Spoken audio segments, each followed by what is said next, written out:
ভাইজান তোমার না শরীর খারাপ, তুমি বাইরে থেকে বাইরে কেন? যাও বাইরে যাও। তুই অটো চালাইতে গেছিস, তুই অটো চালাইতে গেছিস কি এর লাইগা? আমি তোরে এত এত পড়াশোনা করাইতেছি এই অটো চালানোর জন্য। বড় হয়ে গেছিস, শিয়ালা হয়ে গেছিস, বাইরে কামাই করে খাওয়াইতে চাস না? বাড়িতে যা, বাড়িতে গিয়া মন দিয়ে পড়াশোনা কর, সামনে তোর পরীক্ষা। ভাইজান তুমি অসুস্থ মানুষ, তোমার একলার ইনকামে সংসারটা কয়দিন চলবো?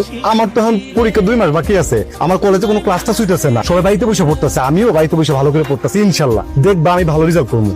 মিসু ভাই নতুন বিয়ে করছে, আমরা তো তারা যা তা খাইতে দিতে পারি না। আমাকে বাড়ি টাউনে প্রথম দিনই, বিয়ের প্রথম দিনই তারা আমরা ব্রয়লার মুরগি পাতে দিয়ে ভাত দিছি, তার আমরা পরোটা দিতে পারি না সকালে, টাকার অভাবে। সবকিছু এত তাড়াতাড়ি পরিবর্তন হইব না ভাইজান, একটু সময় লাগবো। আমি 2-3 ঘন্টা চালায় তারপরে বাড়িতে আইতেছি, বাজার সদাই না, তুমি বাড়িতে যাও। ভাই আমার অনেক অটো চালাইছিস, আর তোর অটো চালানোর কোনো দরকার নাই। আর তাছাড়া তুই এইভাবে রাস্তাঘাটে অটো চালাইলে মানুষজন আমার কাছে এসে নানান জনে নানান ধরনের কথাবার্তা কয়।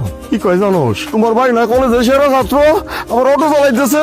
সত্যি তো কইছে রে ভাই, তুই হইতেছিস কলেজের সেরা ছাত্র, সেরা ছাত্র হইয়া তুই যদি অটো চালাস, এটা আমারও খুব খারাপ লাগে রে ভাই, আমারও খুব কষ্ট লাগে। তোর অটো চালানোর দরকার নাই রে ভাই। চুরি তো না, আর আমার ভাইজান যে কাজটা করতে পারে আমি এই কাজটা কেন করতে পারবো না? এই অটো চালায়া তুমি আমাকে সংসারটা চালাইতেছো, আমাকে পড়াশোনা করাইতেছো। কে কি কইলো এই কথাটা তো আমি মানি না। আমার ভাই কি কইলো এইটা আমার কাছে বিষয়, আমার ভাই সবচেয়ে বড় আমার কাছে। ভাইজান আমি তো সবসময় অটো চালাই না, যে সময় তুমি একটু অসুখ বিসুখে থাকো এই সময় আমি একটু অটোটা ধরি। তুমি বাড়িতে যাও। আমি কইলাম না তোর অটো চাল লাগবো না, তুই বাড়িতে যা। আমি অটোটা নিয়ে যাইতাছি, অটো চালাইয়া আওনের সময় বাজার সদাই যা লাগে সব কিছু কইরা আনো। আমি কইতাছি তো, তুই যা, তুই এখন বাড়িতে যা, আমার কিচ্ছু হয় নাই, আমি ভালো আছি। ও ভাইজান তোমার শরীর তো গরম, কি আল্লাহ ভাইজান তোমার কি জ্বর নাকি দেখি? ও ভাইজান তোমার তো অনেক জ্বর, শরীর পুড়ে যেতেছে তোমার। কি পাগলের মতো করতাছোস? আমার শরীরে এরকম এমনি সবসময় গরম থাকে, যে রইতে রইতে ঘুরে বেড়াই না, ওই লাগে মনে হয় গরম মনে হইতাছে। আমার কিচ্ছু হয় নাই, আমি ঠিক আছি, যা তুই বাড়িতে যা। তোমার শরীর জ্বরে পুড়ে যাইতাছে আর তুমি অটো চালায় কাম করে আমাদের খাওয়াইবা, আরে এই টাকা আমরা খামু।